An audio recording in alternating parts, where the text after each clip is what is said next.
Hi, this is Claire again, and today we want to talk about old magic books. And I have two of them here. The 6th and 7th book of Moses. This is a classic from folk magic. It is about the 18th until 19th century circa. And we have The Long Lost Friend. You in America and in the English-speaking countries have books about it. This is fascinating. In German it is Der lange verborgene Freund. This is the German version. And the title is actually not really right translated, because Der lange verborgene Freund means the long hidden friend. Yeah? And now you know I'm a real German, because oh my god, there's an error. This is typical German, but I just wanted to mention the real title would be The Long Hidden Friend. Yes, and these books are quite similar. Yeah, it's folk magic at its best, so to say. And I wanted to start with the 6th and 7th book of Moses, because when I was a teenager, I was, of course, interested in magical and spiritual things. This started quite early with me, and yes, this was like, oh, that's evil, black magic, and so on. And later, when I researched for the books I wrote myself on magic, I started reading it, and I was very, yes, like, oh, yes, now comes the hot stuff, so to say. And I was quite disappointed, so to say, because, yes, it is not the evil magic book I was always told. It's not that spicy, so to say. This book contains of several parts. It depends on the version one gets. And the first part is attributed to a rabbi. I think this is, of course, this was just made to sell it, so to say. And we have lots of seals, magical seals we have here of different kind and what they are for. Yes, we have the magical planets and many different seals. Yeah, in folk magic they are used like remedies against problems. Of course, if you see it from the viewpoint of ceremonial and classical magic, this is a bit superficial, yeah, because you had to know what all of these things mean. Or when you have more graphic seals, you had to know what all of these signs mean, yeah, what is meant with them, and you had to understand how they are, these seals are like put together. Yeah, but in folk magic people do it the easy way, and somehow it works out because people wouldn't do it otherwise. So we can't say, oh no, that's not the way. Somehow it seems to work. Other way they wouldn't do it. Yeah. So this is the first part, and it is quite small if we see the whole book.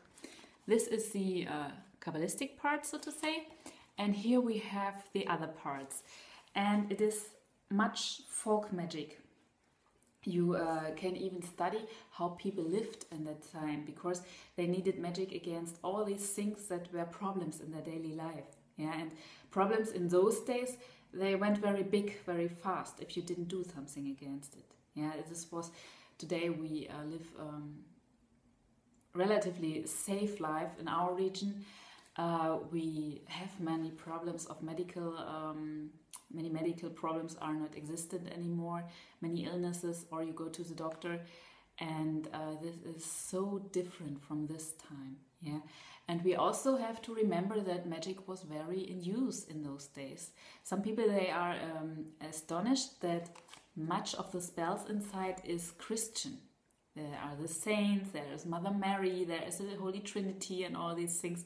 And this is because people were Christian. Yeah, here in Europe there were many, how you call it, like official papers from the church to pastors and priests that they should stop fortune telling and they should stop doing magic. But especially in the countryside, the priest also had to be like a witch hunter, so to say. He had to be able to put evil influences away, or his people wouldn't have taken him seriously. Yeah, it was very different, everything in those days. Of course, there were problems with persecution through the church, but on the other hand, the church was very interested in those things too, and yeah, there were wild times, so to say. And yes, coming back to the book, we find it's really magic against everything, so to say. It is a wild mixture. For example, against illnesses, against worms.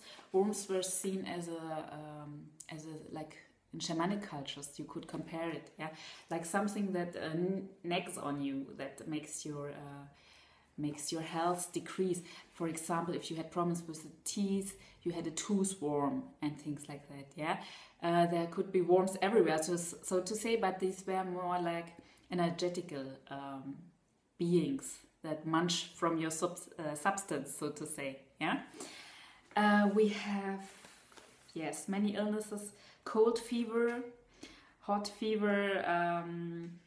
We have against warts, and this is something where these old books can be still of use today if we think of those things. Yeah, many things are of course just for historical interest, so to say, but these things can be interesting today too. Yes, we have, yes, against worms. Here we have a whole page and following pages against worms of any kind: worms in the finger, hair worm, worms in the belly, worm in the heart, and so on. And we always wonder why they thought there were worms inside. Yeah, and I did this too. But then I discovered some books on gypsies from Romany, and there from Wisloki, this was an old researcher, this is some 100 years ago, and he explained it, and then I understood how our folk magic sees this thing too. It is like energetical beings that how you say, yes, that munch your substance, that diminish your substance. So this is not that there are real worms inside. Yes, against wounds, against eye illnesses, everything, the body up and down, so to say. Yeah, and then very important, how you protect your property. This was in the old days also with magical healers. They often performed blessings. A blessing, you can exchange this word for magic. Yeah, blessing is some kind of magic. They performed blessings against thieves, or to find out who has stolen something and things like that. This was quite common, that a healer could do this too. This was really common. What to do if your cattle was witched or is not growing good? What to do against theft? Always theft. How to protect your dogs that they do not go away, and all these things. You can really study past presents with reading this, past problems with reading this book. Yes, how to find a flat, how to do a blessing on your bees and things like that. How to get back property, of course, love magic, all these things, and signs. That you can see something and see signs and know what they mean, what will happen because of them. We have pregnancy, how to marry, how to, all these things for moments of change in life where you need a special protection. People were very aware of that. There are also spells how to visit someone who is ill and not to get the illness yourself and things like that. Yeah, there is about funerals, how to do it, and all these things. It is classical protection magic for situations of change, yeah, when you are especially vulnerable. Yes, and of course hunting, weapons, how to make them strong, so to say, that you will always hit your goal. There is so much inside. Gemstones, of course. These things, old formula here also, the Kabbalistic influence. And yes, many things against illnesses of any kind, to sleep well, the days of the week, which days are lucky, which days are not, weather predictions, moon magic, all these things. They came from somewhere. Today we are reading them in magical books too. But all of this knowledge comes from somewhere. It did not come out from nothing. Yeah, and these books, they are also called magical housefather literature. Because this was where the housefather would go to if there were any problems in the family, and he would try to fix it with the magical spells and the remedies that are inside. Yeah, and our long lost friend, I have here the German version. is quite the same. These books have one and the same spirit. Yeah? It is classical folk magic. And here we don't have that much Kabbalistic influence. I see here is a Sator Arepo, the classical formula of protection coming from the old Rome. But besides that, we have many Christian spells, like how to catch fishes easily. You can do this today too, this spell, if you prefer. Yes, King Tooth Ages, hints for pregnant women, what to avoid, what to do. Of course, there is a lot of superstition, and not everything in these books is recommendable. Yeah, but if you take it with a grain of salt, there might be some things you can even use today. So, in my opinion, these books are especially helpful if you are interested in the history of magic. Yeah, if you want to know, if you like to delve into history, if you want to see what were the problems of this time, you can really go into this time by reading these books and understand what happened there and how people lived.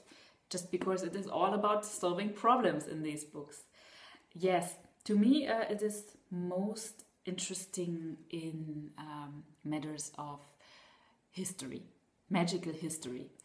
Of course, you can take out some things, like for example, spells against warts or things like that.